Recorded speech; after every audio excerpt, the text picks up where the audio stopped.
Salut tout le monde, j'espère que vous allez bien. Je suis ravie de vous retrouver aujourd'hui dans cette nouvelle vidéo où je vais me maquiller et vous parler un petit peu de ce qui m'arrive en ce moment, puisque je vous ai indiqué sur Instagram et sur YouTube que je faisais une petite pause réseau parce que j'avais des petits soucis de santé personnel, etc. Donc je vais un petit peu plus développer aujourd'hui dans cette vidéo. D'ailleurs vous aurez vu avant celle-ci une vidéo favori et flop parce que je voulais les mettre dans ce sens là, mais je tenais aussi à vous parler de ce qui m'arrive en ce moment.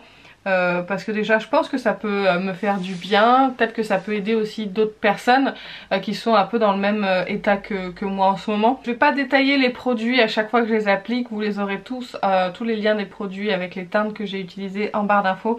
La seule chose c'est que je vais réutiliser la palette de chez NARS, la Unrated, parce que depuis que je vous ai fait la vidéo sur cette palette je ne me suis pas remaquillée du tout. Il fallait que je la reteste et j'ai encore plein d'autres produits à tester parce que je me suis lâchée en termes de maquillage. Je fais du shopping quand je vais pas bien. Vous verrez sur un prochain haul. J'ai bien craqué mon slip quand même. Donc on va commencer par le commencement, hein, c'est mieux. Il y a environ à peu près un mois, j'ai commencé à souffrir en fait de mes cervicales. Vraiment j'étais pas bien, les positions devant l'ordinateur n'allaient pas, j'arrivais pas en fait à sortir de cet état de mal de cervicale. Donc je suis allée voir une ostéopathe, et c'est mon ostéopathe habituelle, et qui m'a dit bah voilà c'est quand même bien tendu. Elle me dit j'ai essayé de travailler là sur les cervicales, on va voir ce que ça donne, etc. Sachant que, accompagnée de ces douleurs de cervicales, j'ai commencé après à avoir des vertiges. Donc, alors c'est pas des gros vertiges où ça tourne, où je ne peux pas me tenir debout, mais c'est des vertiges quand même qui sont assez perturbants dans ma vie de tous les jours, puisque bah il y a des fois j'étais obligée de m'allonger pour vraiment que ça se calme et que ça s'arrête. Et c'était vraiment quand j'ai des douleurs au cervical et au dos, j'ai justement ces vertiges là. Donc l'ostéopathe a pu me soulager quand même pendant quelques jours, et c'était bah, la semaine avant que j'arrête. Enfin non, c'était la même semaine où je vous ai indiqué que j'arrêtais quelques jours les réseaux. Et en fait j'étais fatiguée et j'arrivais pas à récupérer parce que mon fils a été aussi malade, il a fait une otite, etc. Du coup j'arrivais pas en fait à récupérer et à me reposer. Et en fait est arrivé ce fameux samedi où bah, j'avais passé une très mauvaise nuit. Mon fils s'est réveillé plusieurs fois, on s'était couché un petit peu plus tard que d'habitude. Et du coup j'étais allée faire les magasins avec ma soeur et ma mère, c'était prévu ce jour-là.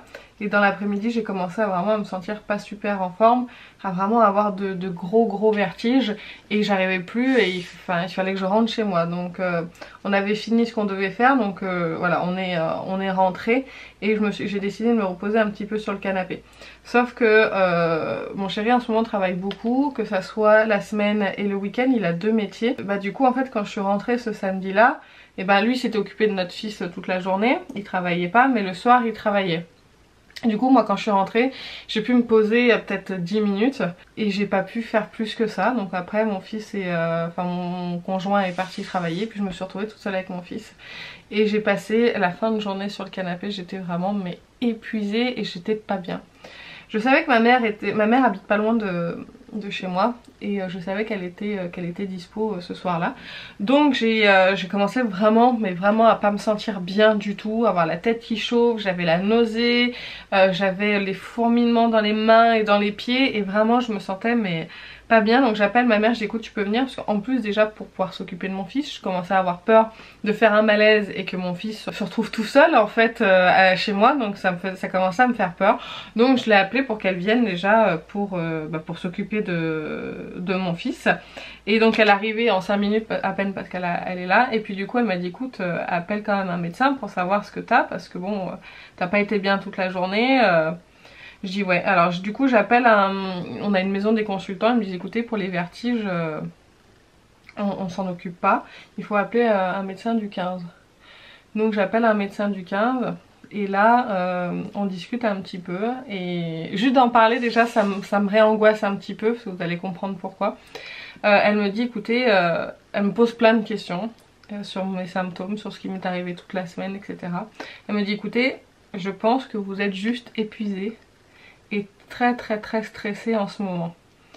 Je pense que vous avez besoin de repos. Moi je serais vous, je demanderais à votre conjoint de prendre le relais avec votre fils et de vous reposer, d'arrêter votre activité là en ce moment, vraiment de ne rien faire et de vous reposer. Désolée, là je reprends une petite angoisse juste en parlant, c'est pas évident. Donc du coup c'est ce que j'ai fait. Alors pendant quelques jours j'allais mieux et j'ai toujours, là en ce moment j'ai des vertiges, hein, au moment où je filme cette vidéo j'ai des vertiges et j'ai mal au cervical. Vraiment c'est assez douloureux, mais j'ai pas envie d'arrêter de vivre pour ça. En fait il faut que je trouve la solution et malheureusement la solution elle est très triste. Je vais vous expliquer pourquoi. En fait, je sais pas si vous le savez, mais il y a quelques mois, donc c'était au mois de février, mi-février, j'ai fait une fausse couche, j'étais enceinte de 10 semaines. Et j'avais plutôt bien géré cette fausse couche, même si j'étais quand même assez triste puisque j'étais quand même enceinte de 10 semaines, j'étais contente, ça avait marché tout de suite, on n'avait pas galéré pour une fois avec mon conjoint pour pour que je puisse tomber enceinte de ce deuxième enfant.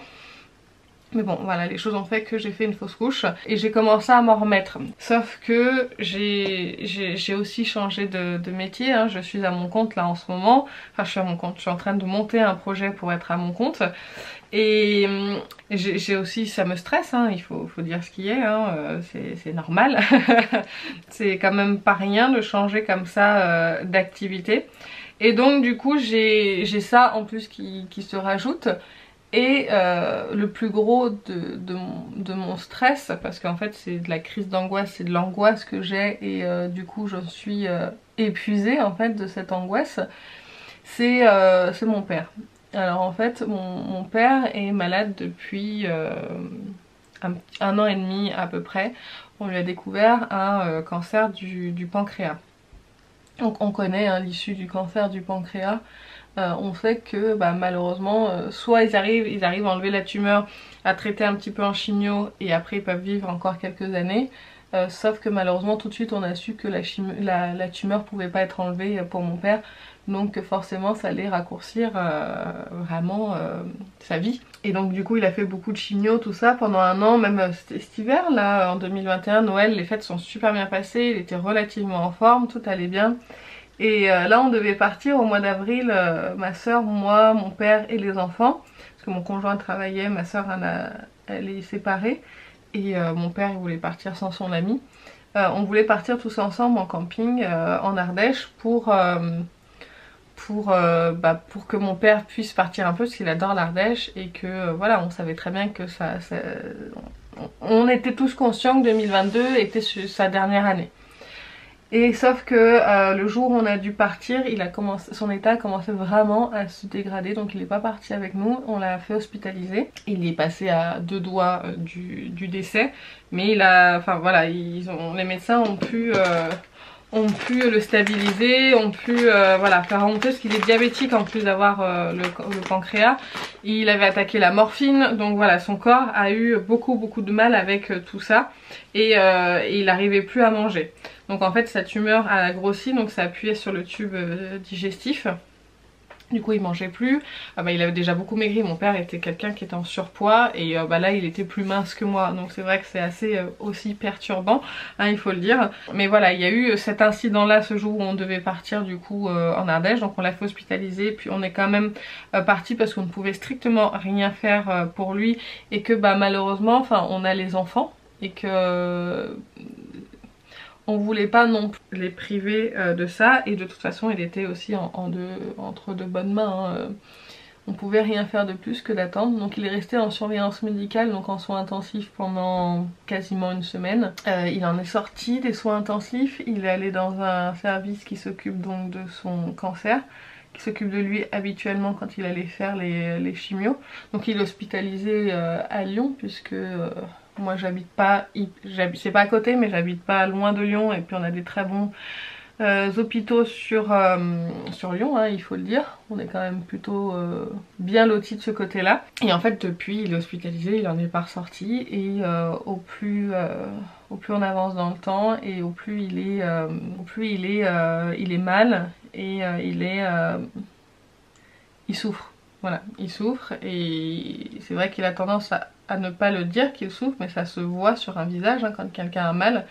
Malheureusement on peut pas le cacher. Et du coup on voit à chaque fois qu'on vient lui rendre visite. Alors moi comme j'habite pas à côté, j'essaie de lui rendre visite 1 à 2 fois par semaine. Sachant que avec mon père on avait l'habitude de se voir à peu près 1 fois par mois. Parce que c'était comme ça et ça a toujours été comme ça. Parce que on n'est pas hyper proches en fait. Parce que la vie a fait que c'est comme ça. Et ma mère et mon père se sont séparés il y a très longtemps, j'étais toute petite, donc on va dire que je les ai quasiment jamais connus ensemble. Et du coup c'est vrai qu'on a l'habitude de pas se voir autant, donc c'est vrai que là je passe 1 à 2 fois par semaine à l'hôpital, mais son état se dégrade de plus en plus. Et en fait je me suis pas aperçue que je voulais faire comme si ça allait, comme si j'acceptais les choses, comme si pas que ça me touchait pas, mais que bah, c'était normal, on savait que ça allait arriver ce jour-là, mais je pensais pas que déjà ça arriverait si vite. Je m'y attendais plus vers la fin de l'année. Je pensais pas que ça allait se dégrader aussi vite et que le cancer allait prendre autant de place aussi rapidement. Et en fait du coup ça empire de jour en jour. Et là je vois mon père dans des états que je ne l'ai jamais vu. Il souffre, il est perdu, comme il est sous morphine, il a des hallucinations. Enfin voilà, c'est assez difficile, en plus il mange quasiment pas. Donc c'est difficile de le voir souffrir comme ça. Et du coup en fait j'ai tout gardé à l'intérieur parce que je voulais pas lui rajouter. Je me suis dit il faut faire, il faut être forte pour lui, pour mon fils, pour mon entourage, parce que je veux pas que les gens ils me voient triste, etc. Parce que déjà il faut dire que j'ai été élevée comme ça. J'ai été élevée à ne montre pas tes sentiments. Et donc si je ne montrais pas mes sentiments, bah ça allait, je me faisais pas engueuler, mais si je les montrais un petit peu trop, bah voilà, mon père n'acceptait pas. Donc du coup j'ai fait comme il m'a appris, c'est-à-dire ne pas montrer mes sentiments et faire comme si tout allait bien. Sauf que bah à force de garder en fait entre la fausse couche que j'ai faite, entre mon fils qui dormait très mal puisqu'il a été malade, entre ma nouvelle activité et entre mon père, j'ai refait des crises d'angoisse. Je dis j'ai refait parce qu'en fait j'ai fait des crises d'angoisse il y a très longtemps avant d'avoir mon fils, que j'ai réussi à canaliser et à passer outre. Ça n'a pas été facile hein, je vous le dis honnêtement, j'ai vécu des mauvais moments. Mais j'y suis arrivée et je m'étais pas rendu compte que mon corps, je sais pas, c'est stomatise, c'est ça le mot, je me souviens plus exactement. Tout ce que je garde en moi en fait il le fait ressortir. Donc c'est à dire en fait à chaque fois que mon téléphone sonne, ma soeur m'appelle, parce que ma soeur m'appelle, on s'écrit tous les jours, mais je veux dire quand elle m'appelle c'est que c'est très rare. Donc quand elle m'appelle, elle me dit ça y est, elle va m'annoncer que mon père est décédé. Donc je me crispe. Dès que j'ai un SMS de mon oncle qui va voir très souvent mon père, donc le frère de mon père, je me crispe. Dès qu'il y a un numéro inconnu qui m'appelle, je pense que c'est l'hôpital, je me crispe. Et en fait à chaque fois je suis hyper tendue et j'arrive pas à me détendre, j'arrive pas à récupérer, je suis dans un état de fatigue permanent. Du coup j'ai cette angoisse. Alors depuis la grosse crise d'angoisse que j'ai fait, que j'ai appelé le 15, je n'ai pas refait de crise d'angoisse. J'essaye de les maîtriser et j'essaye de ne pas aller jusque là. Elle m'a donné d'ailleurs, le médecin du 15 m'a donné quelques astuces pour retenir en fait les symptômes de la crise d'angoisse, pour éviter que ça s'emballe et que ça finisse comme la dernière fois. Mais honnêtement après avoir eu cette dame au téléphone, je me suis effondrée en larmes hein, forcément, parce que j'avais pas conscience de ça. Et elle m'a fait voir que en fait je n'allais pas bien et qu'il fallait que je m'occupe de moi et que j'accepte le fait que j'ai pas envie de voir mon père dans cet état, que j'accepte. Alors j'accepte le fait qu'il va décéder, ça je l'accepte, mais j'accepte moins la souffrance actuelle et j'ai du mal à le voir comme ça. Et j'acceptais pas le fait que moi j'ai du mal à aller le voir. J'ai beaucoup de mal à aller jusqu'à l'hôpital. J'essaye de ne pas y aller toute seule parce que c'est compliqué pour moi. Je sais pas quoi lui dire. C'est difficile. Et du coup, j'avais aussi du mal à me dire que j'avais hâte entre guillemets que ça se termine, parce que je veux plus le voir souffrir, je veux plus le voir dans cet état là, et je n'ai pas, il n'y a pas de solution à part attendre que ça se termine malheureusement, et pour que je puisse sortir de cet état de stress et de cet état d'angoisse permanent que j'ai. Voilà, j'attends juste qu'il arrête de souffrir en fait, je pense, pour pouvoir aller mieux moi aussi à mon tour, et pour pouvoir un petit peu avancer un peu dans ma vie, parce que là en fait c'est en stand-by. Désolée, il y a le soleil qui est ressorti alors que c'était pas prévu, du coup la luminosité elle a un petit peu changé.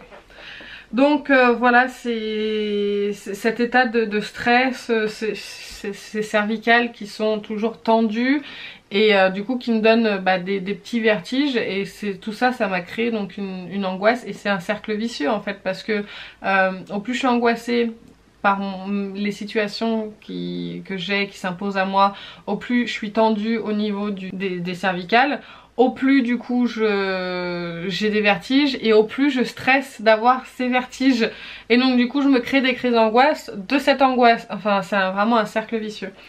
Du coup je vous ai dit que j'allais prendre rendez-vous chez un psy. J'attends encore un petit peu pour voir si vraiment j'en ai besoin. Pour le moment je suis allée voir mon médecin, je suis allée le voir hier. Je lui parlais un petit peu de la situation, et enfin je suis d'accord avec elle, hein. On ne peut rien y faire pour le moment. Excusez-moi, je cherche un miroir. Je ne peux rien y faire pour le moment de la situation, à part la subir. Pour le moment c'est tout ce que je peux faire en fait, hein. J'ai pas d'autre solution, et du coup elle m'a prescrit des séances de kiné, parce que je suis très tendue mais c'est très profond, et du coup elle m'a dit: je suis pas étonnée que votre ostéopathe n'ait pas pu vous soulager complètement. Vos douleurs en fait sont très profondes, et il faut des gros massages, donc il faut aller chez le kiné. Donc là j'ai pris rendez-vous chez le kiné pour le 15 juin, et je prends aussi, pour essayer de me détendre, de l'ophytose. Voilà, c'est des plantes, parce que j'ai pas envie de passer par la case anxiolytique tout de suite. Je vais essayer d'autres choses avant, voir si ça peut fonctionner. Mais déjà juste là, au début où j'ai commencé cette vidéo, j'étais stressée, parce que déjà d'une je refilmais et que j'avais pas filmé depuis un petit moment. C'est pas facile de parler de soi, de sa vie et de son ressenti. Personnellement j'ai pas l'habitude, parce qu'en fait je parle à personne, je parle de la situation de mon père assez facilement. J'essaye justement de ne pas faire cas. C'est comme ma fausse couche, j'en parle. Mais c'est pas pour autant que je l'accepte, et que ça ne me fait rien. Mais pourtant c'est ce que j'essaye de faire voir au monde qui m'entoure, que ça me touche pas plus que ça en fait. Et malheureusement si c'est le cas, c'est ce qui est normal, hein. Mais je pense que là j'ai trop cumulé de choses, et c'est trop, et je pense que c'est trop pour moi, c'est trop pour mon corps, c'est trop pour mon esprit, et c'est pour ça qu'il fallait que je lâche tout. Alors là, quand je vous disais, quand j'ai eu le médecin du SAMU au téléphone, instantanément tous mes symptômes se sont arrêtés. Plus de mal de cervicale, plus de stress, plus rien du tout pendant quelques jours. Ça a été vraiment un bonheur de ne plus ressentir ça, parce qu'en fait elle m'avait finalement libérée, et mis des mots en fait sur ce que j'avais, et que j'arrivais pas en fait à assimiler, et elle m'a mis la vérité en face en fait, si vous voulez. Et du coup j'ai pleuré hein, forcément quand elle me l'a dit, parce que je me suis dit en fait elle a raison, je vais pas bien, et je vais vraiment pas bien, et en fait il faut que je prenne soin de moi pour que ma santé elle aille bien, pour que je puisse m'occuper aussi de ma famille aussi, pour que je puisse m'occuper de moi, pour que je puisse m'occuper de mon projet. Si je vais pas bien, je peux pas avancer. Et du coup voilà, j'en suis là pour le moment. Ça fait plus d'une semaine au moment où je fais cette vidéo que j'ai arrêté les réseaux, tout ça. Alors honnêtement, quand je filmais mes vidéos, c'était vraiment les moments où j'étais le mieux. J'ai vraiment pas, de toute façon dans ma vie je fais pas semblant, je peux pas faire semblant, je faisais pas du tout semblant d'être positive, joyeuse ou quoi que ce soit dans mes vidéos, parce que honnêtement ça m'apportait de la joie, que ça me sortait en fait, ça me faisait oublier un petit peu mon quotidien, et c'est la seule chose sur laquelle j'avais de la maîtrise et qui fonctionnait, qui me stressait pas. Je pense que depuis que j'ai ma chaîne YouTube, c'est en ce moment là où je me sens le mieux et le plus épanouie sur ma chaîne, dans mes vidéos, etc. Je sais pas si ça se ressent d'ailleurs dans mes vidéos, mais c'est là où vraiment je suis le mieux, j'accepte qui je suis. Je suis vraiment complètement moi-même aussi dans ces vidéos. Et voilà, c'est vrai qu'en ce moment je m'épanouis sur YouTube. Et c'est vraiment la seule chose qui me faisait du bien. J'ai juste voulu arrêter là pendant quelques jours. Parce que je voulais plus me surcharger, il fallait que j'arrête de me surcharger en fait l'esprit avec le montage des vidéos, la publication, répondre aux commentaires. En fait, si vous voulez filmer, c'est pas un problème, mais c'est tout ce qui est derrière en fait qui est un petit peu plus stressant en fait pour le quotidien. Donc c'est pour ça que je me suis dit je vais arrêter de me stresser, je vais tout arrêter et je vais vous prévenir parce que je trouve ça normal de vous prévenir. Plutôt que de partir du jour au lendemain. Et comme j'ai pu déjà le faire, mais là je me sentais... j'avais envie de vous le dire déjà. Et je voulais aussi revenir en vidéo pour vous expliquer un petit peu ce qui m'arrive. Donc voilà, du coup je suis revenue un petit peu en avance sur Instagram. Et là je reviens maintenant sur YouTube. Alors c'était une toute petite absence, hein. Il y en a qui n'ont peut-être même pas remarqué. Mais c'était juste pour, voilà, pour vous expliquer un petit peu. Pas parce que je me dis qu'il faut que je vous l'explique parce qu'il faut que je vous l'explique. C'est juste parce que je me dis que ça peut peut-être m'aider, me libérer et m'aider à passer ce cap en fait qui est franchement difficile. Le corps humain n'est pas fait pour supporter ce genre de choses. Je viens de me mettre l'éponge dans l'œil, ça fait mal. Voilà, je vais vous expliquer un petit peu ce qui m'arrive en ce moment.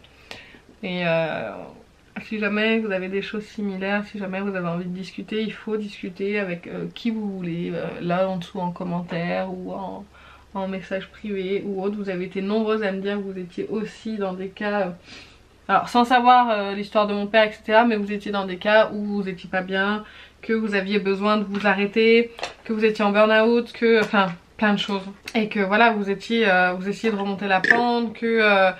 de toute façon, faut pas se leurrer, hein. Je vous en ai pas parlé, mais il y a aussi la charge mentale de la maison, hein. Enfin, j'ai dit à mon conjoint, je lui ai dit je peux pas continuer comme ça, à m'occuper de tout, de notre fils, de la maison, de mon activité, de mon père. Je peux pas faire tout ça, je lui dis j'y arrive plus. Il me dit ouais mais il faut que tu me dises. Ouais mais bon à un moment donné je dis je peux pas tout le temps le dire. J'aimerais que tu prennes le relais et surtout avec notre fils, surtout qu'en ce moment il m'en fait vraiment baver, il est dans une phase d'opposition, je vous raconte pas. Ouh là là là, c'est bien compliqué hein, en ce moment. Il dit non à tout. Comme ça au moins c'est clair. Alors il dit non à tout mais en plus par exemple, je donne un exemple mais vraiment l'esprit d'opposition mais au plus haut. Il me dit j'ai faim maman, j'ai faim. Oui bah t'inquiète pas, c'est bientôt prêt le repas, on va manger. Au moment où c'est prêt, il me dit qu'il a plus faim, qu'il veut pas manger ce que je lui ai fait à manger. Chose qu'il aime, hein, bien sûr. Hein. C'est un exemple parmi tant d'autres, mais voilà, mon fils en ce moment il est comme ça. Pourtant c'est un adorable petit garçon, hein, honnêtement. On a beaucoup de chance, il est gentil avec tout le monde, il est adorable, il est très intelligent. C'est peut-être ça aussi mon problème, c'est qu'il est peut-être trop intelligent. Et ouais, des fois les enfants trop intelligents, c'est compliqué pour eux de gérer certaines situations. Bon, ça on verra par la suite, hein. Mais c'est vrai qu'il est très très intelligent. Il a un langage qui dépasse largement les enfants de 6-7 ans, même voire plus. Il a un langage d'adulte parfois. Donc c'est vrai que ça nous fait peur aussi pour lui parce qu'on se dit qu'on voudrait qu'il soit... voilà, qu'il n'ait pas de difficultés dans sa vie par la suite. Donc voilà, c'est tout plein de choses là en ce moment qui se bousculent et mon fils m'aide pas en ce moment mais je peux pas lui reprocher non plus, c'est qu'un petit garçon de 4 ans, enfin il va avoir 4 ans bientôt. C'est un petit bonhomme quoi, et voilà, il se rend pas compte de ce qu'il fait, pourtant je lui ai dit, hein, je lui en ai parlé de ce que je supportais en ce moment, des problèmes que j'avais, mais bon, il peut pas, enfin il est trop petit aussi pour se dire bah maman elle va pas bien, il faut que je fasse attention. Il aurait été plus grand, ça aurait été plus facile je pense, mais bon. Il sait que son papy il est malade et que voilà. qu'il est hospitalisé, que c'est très grave. Tout ça il en a complètement, je pense, conscience, mais bon, c'est pas facile pour les enfants ce genre de choses là, donc peut-être que lui aussi alors c'est pas un papy qui voit très souvent, hein, parce que je voyais pas souvent mon père, donc forcément je le voyais pas souvent, mais ça peut peut-être aussi le travailler, parce qu'on en parle, il est là, donc parce que je veux pas lui cacher que son papy il est malade. Et c'est à peu près ce qui se passe, donc c'est peut-être ça aussi, hein, le tort que j'ai, c'est peut-être qu'il se sent, voilà, il est peut-être pas bien par rapport à ça, je ne sais pas, mais en discutant avec lui, il n'y a rien qui en ressort. Donc voilà, je sais que vous êtes aussi nombreuses à avoir du mal dans vos vies, à être en burn-out, à être en dépression. Alors j'ai été pas loin de l'état dépressif, juste après avoir découvert que j'allais pas bien. D'ailleurs je suis tombée malade, j'ai été malade, on est parti quelques jours en vacances avec mon chéri et j'ai été malade, j'ai eu la fièvre et tout. Je pense que j'ai fait une grosse rhino et peut-être une angine. On est parti quelques jours en vacances et voilà, j'ai été malade. De toute façon c'est toute l'histoire de notre vie. L'année dernière on est parti en vacances, c'est mon mec qui a été malade. Là, cette année on part en vacances, c'est moi qui suis malade. Aïe aïe aïe, bref. Du coup ouais, j'ai été malade pendant ces quelques jours de vacances, mais bon, peut-être que c'est aussi toute ma colère, ou je sais pas, ou toute ma faiblesse qui est ressortie là d'un coup. Enfin bref. Voilà, donc du coup voilà ce qui m'arrive en ce moment. Je vais revenir sur YouTube parce que honnêtement c'est une des choses qui me fait le plus de bien. Faire des vidéos, parler de maquillage et vous discuter avec vous aussi. Vous m'avez fait beaucoup de bien. Merci beaucoup de m'avoir écrit sur Instagram. Je suis désolée encore une fois pour la luminosité. Le soleil il sait pas s'il va rester ou pas. Mais merci beaucoup, vous m'avez fait énormément de bien, m'écrire, me dire que j'étais pas seule et que voilà, que quelques-unes m'avaient raconté vos histoires. Vraiment j'étais touchée parce que c'est personnel, c'est assez intime et vous avez pu me raconter pour que je me sente moins seule, et ça m'a fait beaucoup de bien de discuter avec certaines d'entre vous qui m'ont donné des petites tips, des solutions, des choses comme ça pour que je puisse me sentir mieux dans ma vie en fait. Donc merci, vraiment merci, parce que ça m'a fait beaucoup de bien et ça m'a beaucoup touchée. Donc voilà, je suis très contente de revenir sur les réseaux. D'ailleurs je suis en train de me dire que le maquillage que je viens de faire là, avec la Nars Hochweight, j'aurais dû partir dans les roses violets, mais je me suis laissée emballer par les deux teintes que je préfère en fait de la palette. Je vous ai fait le même maquillage que j'ai fait avec. Donc voilà, on n'en saura pas plus sur les autres fards. Je suis désolée. Mais en discutant, c'est ce qui m'est venu, c'est l'inspiration qui m'est venue. Donc voilà. Donc ce qui va se passer pour la chaîne là dans les jours slash semaines à venir, je vais vous parler beaucoup de nouveautés. J'ai acheté énormément de maquillage, je me suis fait vraiment plaisir. Honnêtement ça m'a fait du bien, je vous dis honnêtement, parce que j'avais vraiment besoin de dépenser un peu des sous pour moi. Même si je me fais quand même assez plaisir régulièrement et dans mon quotidien, hein. On va pas dire que je suis à plaindre, mais ça m'a fait plaisir de dépenser mes sous dans le maquillage. Et du coup j'ai beaucoup de nouveautés. Donc sur le mois de juin vous allez voir beaucoup de tests de maquillage. Je vous dis honnêtement ça va être beaucoup. Qu'est-ce que j'ai fait là? J'ai pas poudré mon teint, alors du coup ça fait un petit peu n'importe quoi là. Ah, ça y est, ça revient. Et du coup j'ai beaucoup de choses à vous montrer sur le mois de juin, donc soyez pas frustrés, il y aura beaucoup de choses. Il y aura un gros haul encore une fois. Il y aura plein de tests de nouveautés. Et par contre sur le mois de juillet, août, je pense que vous verrez pas beaucoup de nouveautés. De toute façon je vais pas pouvoir acheter autant que ce que j'ai pu acheter là sur ces dernières semaines, parce qu'il y a l'anniversaire de mon fils qui va avoir 4 ans, donc on invite toute la famille et tout ça, donc voilà, il y a le repas et son cadeau à payer. Et après on part en vacances au mois de août, la première semaine d'août. Je pars une semaine et demie à peu près, et la première semaine j'emmène mes neveux, donc j'ai 2 personnes en plus. Donc sur mon budget il faut que je puisse les nourrir et leur payer quelques activités aussi. Alors là maintenant il fait complètement nuit dehors, c'est n'importe quoi. Je pense que sur juillet août je vais plutôt vous faire du style, vu que en plus c'est des mois qui sont très calmes sur YouTube en général. Je pense que je vais vous faire du genre des vidéos sur ma collection de make-up. Je pense que je vais vous faire des vidéos genre si je gardais un produit par marque, un produit par catégorie, une palette par marque, enfin vous voyez ce genre de vidéos sans vraiment de nouveautés, parce que déjà d'une on est beaucoup à partir en vacances, et en plus il y en a beaucoup moins qui regardent les vidéos, il y a beaucoup moins de vues C'est une période creuse sur YouTube, juillet-août. Donc du coup je vais faire de la collection de make-up, je vais faire des petits challenges, des choses comme ça. Mais voilà, on n'aura pas de nouveautés, pas de haul, pas de rotation non plus parce que bah pareil, je me maquille beaucoup moins. Il faut que je m'épile la moustache moi. Il y a moins de budget sur ces mois vu qu'on part tous en vacances en fait. Donc je vais faire voilà juste des vidéos pour faire du contenu, pour qu'il y ait du contenu, mais il n'y aura pas de nouveautés. Comme ça on se donnera rendez-vous à la rentrée. Donc il y aura beaucoup de vidéos qui seront pré-filmées, comme ça j'aurai l'été pour moi. L'été aussi pour avancer sur mon projet. Donc là je pense que sur le mois de juin j'ai pré-filmé beaucoup de vidéos parce que c'est pas des vidéos... Enfin je peux les pré-filmer. Je sais pas si vous comprenez ce que je dis depuis tout à l'heure, c'est très brouillon, c'est fatigant. Donc le contenu sur le mois de juin, on aura beaucoup de nouveautés. Il n'y aura pas de rotation d'ailleurs ce mois-ci, pas de rotation maquillage, parce que en fait je vais mettre que les nouveautés. J'ai tellement acheté de maquillage que en fait ça va suffire pour faire ma rotation. Donc j'ai rangé en fait les produits que j'avais dans ma rotation du mois de mai, je les ai tous rangés et je vous referai une rotation juin, je pense juillet, août, et après je reprendrai en septembre les rotations mensuelles parce que je me maquille pas énormément en été, surtout quand je pars en vacances en fait j'emmène pas de maquillage, j'ai pas le temps de me maquiller honnêtement. En plus je vais avoir 3 enfants. Qui peut se maquiller avec 3 enfants? Ils vont tellement être impatients qu'on aille, qu'on sorte, qu'on bouge, etc. Oh bah bon sang, m'attendez pas à ça avec cet highlighter.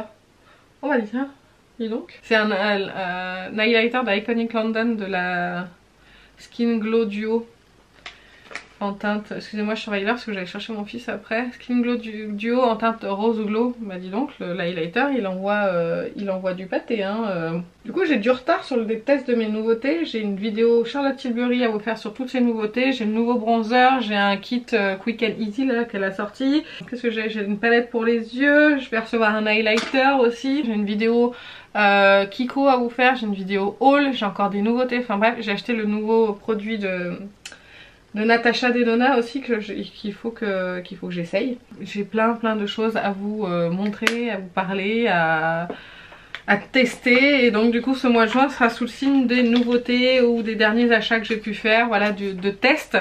Et juillet, août, on sera vraiment sur se concentrer sur ma collection de make-up, le make-up que je possède déjà, enfin voilà tout ça quoi. Et voilà, j'en ai fini avec cette vidéo chit-chat make-up, enfin voilà. De toute façon vous retrouverez comme je vous ai dit tous les produits que j'ai utilisés dans la barre d'infos.